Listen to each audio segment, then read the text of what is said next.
The breathing tube made it impossible to scream, which was probably a mercy.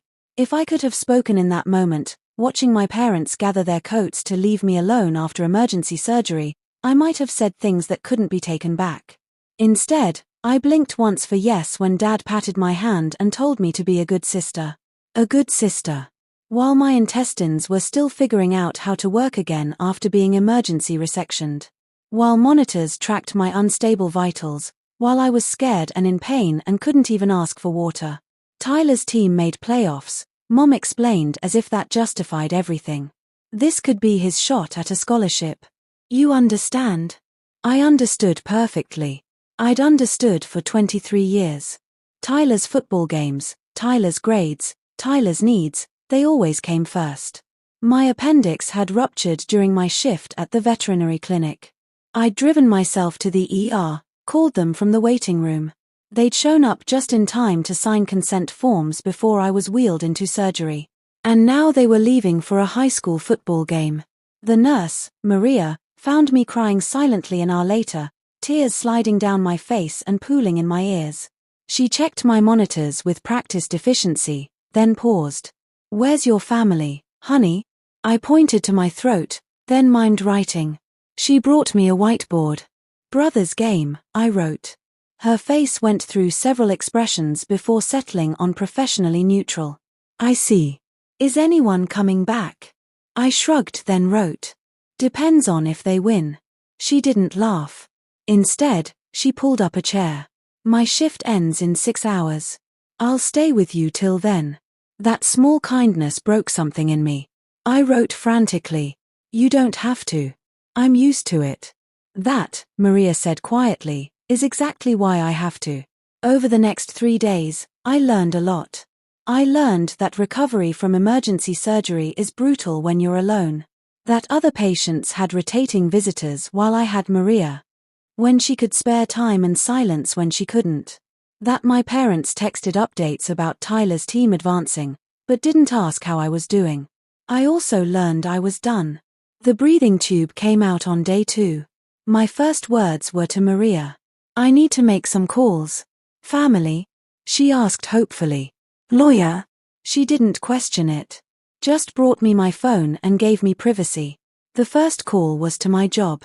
My boss, Dr. Patricia Hendris, answered immediately. Skylar, we've been worried sick. How are you alive?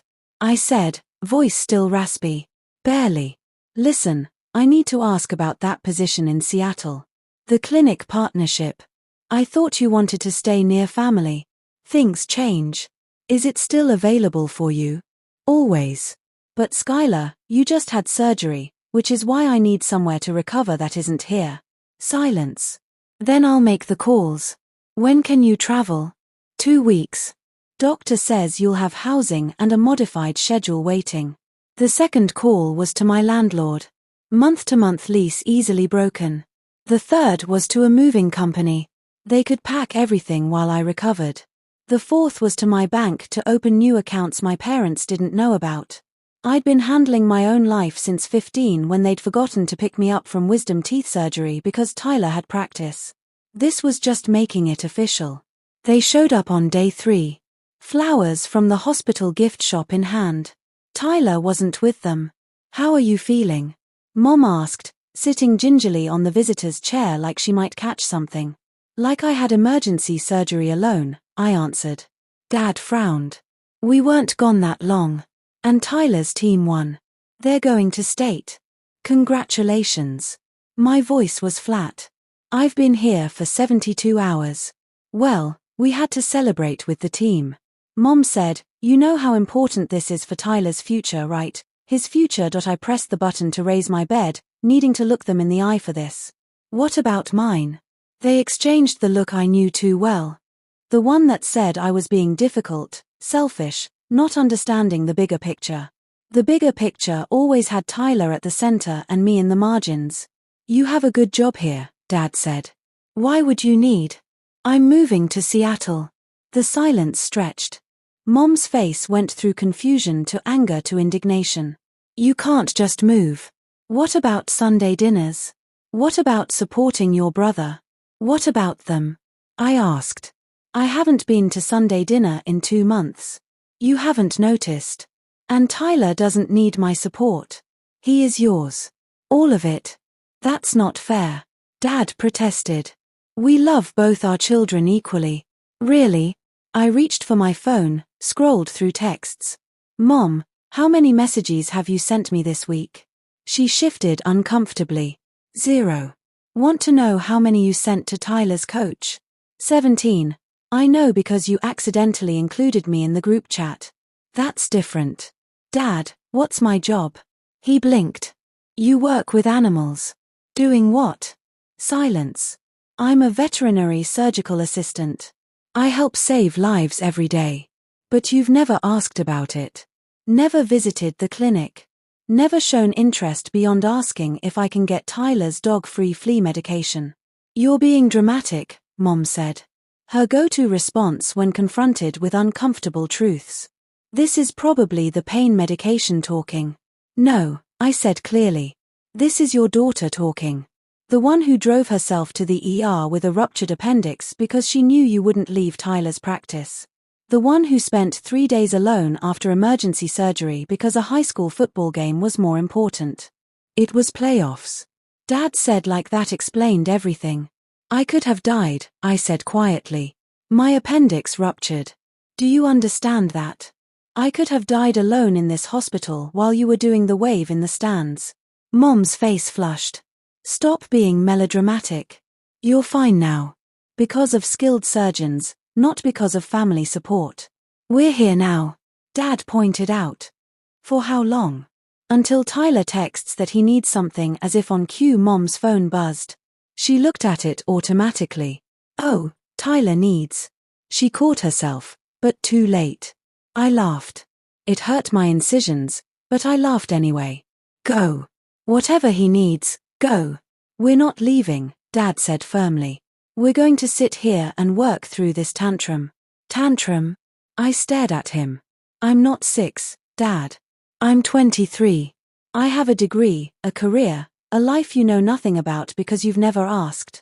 This isn't a tantrum. It's goodbye. You don't mean that. Mom said, but she was already standing, already edging toward the door. Tyler's text was pulling her like gravity. I do.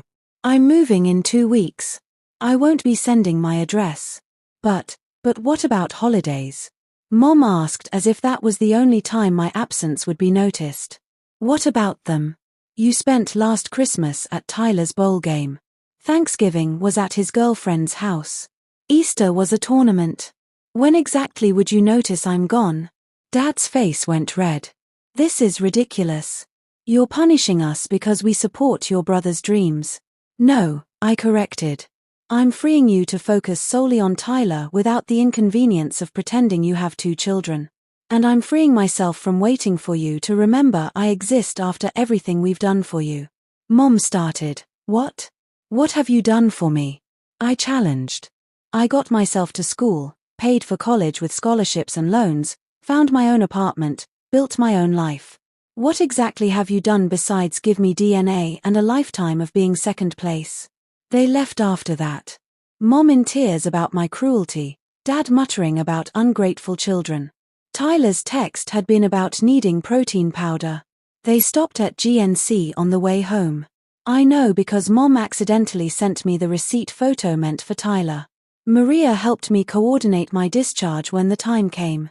My co-workers from the clinic packed my apartment. Dr. Hendricks flew out personally to drive me to Seattle. Her car carefully padded with pillows for the journey. Your parents?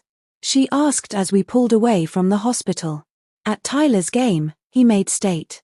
She nodded like that explained everything because it did. I recovered in Seattle in a cozy apartment near the new clinic. My co-workers there didn't know I had a brother. Didn't know about the years of being forgotten, overlooked, left behind. They just knew me as Skylar, the talented surgical assistant who never missed a shift and advocated fiercely for every animal in her care. The call started a month later. Mom, weeping about how I'd abandoned the family. Dad stern about duty and obligation. Tyler, confused about why I'd blocked him on social media and couldn't help with his chemistry homework anymore. I didn't answer any of them. Instead, I built a life where I mattered, where my work was valued, where people showed up when I needed them. My found family threw me a party for my 1-year anniversary at the Seattle clinic. 20 people came. We ate cake and laughed, and nobody left early for anyone else's game. When I thanked them for coming, my colleague Janet hugged me. "Where else would we be?"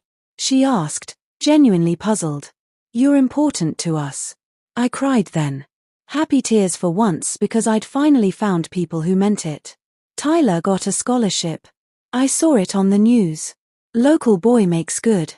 My parents were interviewed talking about their dedicated support, how they'd never missed a game. The reporter asked about other children. "We're just blessed with Tyler," Mom said, smiling for the camera. For once, she told the truth. They were blessed with Tyler and Tyler alone. I was blessed too, though.